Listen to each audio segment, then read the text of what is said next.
xiisada u dhaxaysa waddanka Turkiga iyo waddanka Greek ayaa mid ka sii daraysa.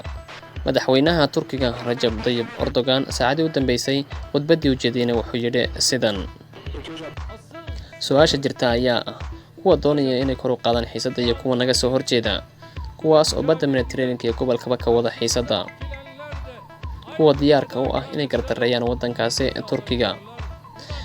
Dadka waddanka Greek waa inay aqbalaan waxa ku dhici doona, maxaa yeelay madaxdoodu waxay caadaysteen inay ku hamiyeen gardareynta waddankaasi Turkiga.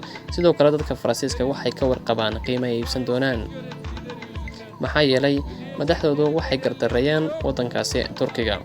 Waxaan u sheegaynaa cadowga iyaga aan cod dheer ugu sheegaynaa, waxaan hubnaa, waxa aan ka warqabnaa.